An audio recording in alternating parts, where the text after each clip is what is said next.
I was proud of my loyalty. For a long time, I thought it was my best quality. I was the one who stayed when things got uncomfortable. The one who didn't walk away when others did. The one who endured, adjusted, explained, forgave. I told myself that commitment mattered more than comfort, that standing by someone, even when it hurt, was proof of character. I didn't notice when loyalty stopped being a value and became a cage.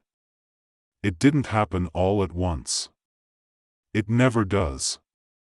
It started with small choices that felt noble. Staying quiet during arguments. Letting things slide. Putting someone else's needs ahead of mine, just for now. Just for now turned into years. I remember the first moment I felt something was wrong. It wasn't during a fight or a crisis. It was during an ordinary day, one of many, when I realized I couldn't remember the last time I had asked myself what I wanted. Not in a dramatic way. Just, wanted. My decisions had become reactive. I chose based on what would keep things stable, calm, familiar. I told myself that was maturity. That sacrificing a little of myself was the price of loyalty. But sacrifice only works when it's mutual. I ignored that truth for a long time. From the outside, my life looked solid. Reliable. Predictable. People admired my dedication. They called me strong. Patient. Someone who could be trusted. They didn't see the negotiation happening inside me every day. The constant calculation of how much of myself I could afford to give up without completely disappearing. I stopped voicing doubts because they caused tension. I stopped expressing frustration because it led to guilt. I learned to soften my reactions, to phrase everything carefully, to be reasonable at all costs. Reasonable became my armor. I told myself I was choosing loyalty over selfishness. What I was really choosing was avoidance. Avoidance of conflict. Avoidance of change. Avoidance of the terrifying possibility that I might need to leave. Because leaving would mean admitting that my loyalty hadn't saved anything. There were moments, brief, sharp ones, when resentment surfaced. When I felt a surge of anger so intense it scared me. I pushed it down immediately. Resentment didn't fit the role I had chosen. So it turned inward. I began to feel tired in a way rest couldn't fix. Conversations felt heavy. Decisions felt forced. I went through motions that once felt meaningful and now felt obligatory. Still, I stayed. Loyalty is seductive because it gives suffering a purpose. As long as I stayed, I could believe that my pain meant something. That endurance would eventually be rewarded. That one day, things would balance out and I would get myself back. That day never came. Instead, I slowly lost track of who I had been before loyalty took over. My opinions softened. My boundaries blurred. My sense of identity became dependent on maintaining something that no longer nourished me. The most frightening part wasn't the unhappiness. It was the normalization of it. I adjusted my expectations downward without realizing it. I told myself that wanting more was unrealistic, that adulthood was about compromise, that everyone feels this way eventually. But deep down, something kept whispering a question I refused to answer. How much of yourself can you give up before there's nothing left to be loyal with? I didn't know then that this question would eventually destroy the life I was trying so desperately to protect. At the time, I was still convinced that staying was the right thing to do. I was wrong. Once that question appeared, it didn't leave me alone. How much of yourself can you give up before there's nothing left to be loyal with? I tried to silence it the same way I had silenced everything else, by being practical. By reminding myself of history, shared struggles, the time already invested. Loyalty, I told myself, isn't about comfort. It's about staying even when it's hard. But there was a difference I had refused to see. Hard is when something costs you effort. Destructive is when it costs you yourself. I began to notice how often I apologized for feelings I hadn't acted on. How frequently I explained myself before anyone asked. How instinctively I minimized my own needs to keep the atmosphere calm. I had become fluent in self-erasure. The more loyal I was, the smaller my world became. I stopped imagining alternative futures because imagining them made the present unbearable. I avoided conversations that might force a decision. I told myself that uncertainty was worse than quiet dissatisfaction. And so I stayed. But loyalty without reciprocity doesn't build trust. It builds imbalance. I started to feel invisible in moments that should have included me. Decisions were made without my input. Assumptions were placed on my shoulders because I had never challenged them before. I had taught people who I was willing to be. Someone who would adapt. Someone who would understand. Someone who would endure. The frightening part was how natural it felt. I had spent so long equating loyalty with virtue that I couldn't recognize self-betrayal anymore. When resentment surfaced, I labeled it immaturity. When exhaustion set in, I called it weakness. I kept going. Until my body started telling the truth my mouth wouldn't. I couldn't sleep. Or I slept too much.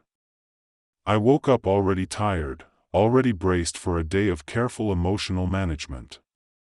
I felt anxious without knowing why, irritable without permission to express it. I lost interest in things that used to feel like mine. Hobbies faded. Curiosity dulled. Even joy felt like something that belonged to a previous version of me. I told myself this was just adulthood. But adulthood isn't supposed to feel like disappearance. There was a moment, small, almost invisible, when something broke. I was asked to make yet another compromise, one that would further postpone something important to me. I opened my mouth to agree automatically. And I couldn't. The words wouldn't come out. Instead, I felt a wave of grief so strong it took my breath away. Not anger.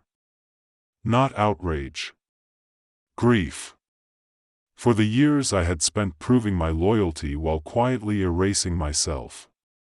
For the parts of me that had gone untouched because touching them would have disrupted the peace. That grief didn't pass. It followed me everywhere, heavy and honest. It stripped away the last illusions I had been using to survive. I realized then that loyalty had stopped being a choice. It had become an identity I was afraid to lose. Who was I, if not the one who stayed? That question terrified me more than leaving ever had. Because staying had given me a role. Leaving would force me to face the possibility that my endurance hadn't been noble, it had been unnecessary.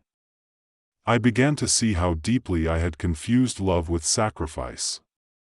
How often I believed that hurting quietly was proof of commitment. It isn't. Hurting quietly just teaches people that you can be hurt without consequence. The hardest truth arrived slowly, piece by piece. My loyalty hadn't saved the relationship I was trying to protect. It had only delayed its collapse, while accelerating my own. That realization was unbearable. Because it meant that staying longer wouldn't fix anything. It would only cost me more.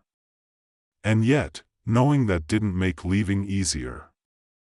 I was standing between two losses, the loss of what I had built, and the loss of who I was becoming. For the first time, loyalty didn't feel like strength. It felt like fear wearing a familiar name. Leaving didn't feel like freedom. It felt like failure. That's the part people don't like to talk about. When you finally choose yourself after years of loyalty, it doesn't feel heroic. It feels like admitting that everything you endured didn't lead where you hoped it would. I waited longer than I should have, hoping for a moment that would make the decision clean. A clear line. A final betrayal. Something obvious enough that I could leave without questioning myself. It never came. What came instead was clarity, quiet, devastating clarity. I saw myself a few years into the future, still loyal, still patient, still explaining away my own absence. I saw how little of me would be left by then. How normalized the exhaustion would feel. How bitterness would slowly replace compassion. That future scared me more than loss. So I left without a dramatic exit. No accusations. No speeches. Just a simple, honest acknowledgement that I couldn't keep living this way. The reaction wasn't what I expected. There was confusion. Hurt. Disbelief. Some anger. Some rewriting of history. I was told I was giving up. That I was being selfish. That loyalty meant staying through everything. For a moment, I almost believed them. Old habits don't release you easily. But something had changed inside me. I could feel it. A quiet line I refused to cross again. I didn't argue. I didn't justify. I let people be disappointed. That was the hardest part. For years, I had organized my life around not disappointing anyone. Around absorbing discomfort so others wouldn't have to feel it. Choosing myself felt like breaking a rule I had lived by my entire adult life. The aftermath was emptier than I imagined. Silence where there used to be constant negotiation. Space where my energy had always been spent managing something fragile. At first, that emptiness scared me. Then it taught me something. I hadn't lost everything. I had lost the role of the one who stayed. And without that role, I didn't know who I was yet. The grief came in waves. Not just for what I left, but for the years I spent believing that loyalty required my disappearance. For the moments I could have spoken up earlier. For the boundaries I never set because I thought love meant flexibility without limit. I had to learn a painful truth. Loyalty that demands self-erasure is not loyalty. It's fear. Fear of abandonment. Fear of change. Fear of standing alone. Choosing myself didn't make life instantly better. Some days were harder. Lonelier. Uncertain. But they were honest. I started to notice small things returning. Energy. Curiosity. Opinions. I stopped rehearsing conversations in my head. I stopped bracing myself emotionally before every interaction. I began sleeping again.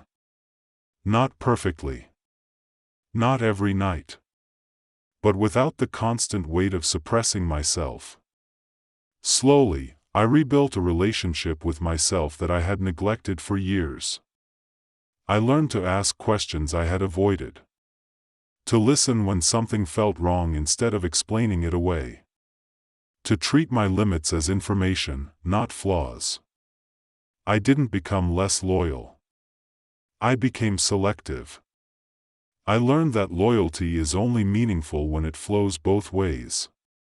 When it strengthens the people involved instead of draining one to preserve the other. I still believe in commitment. In staying. In patience. But I no longer believe in staying at the cost of my identity. If you're listening to this and you're proud of how much you've endured, I won't take that pride away from you. Endurance can be a strength. Just ask yourself one question. Is your loyalty building something alive, or is it slowly erasing you? Because I stayed loyal for a long time. It gave me a life that looked stable, dependable, admirable. And it almost cost me the chance to live a life that was mine. Leaving wasn't betrayal. It was the first honest act of loyalty I ever gave, to myself.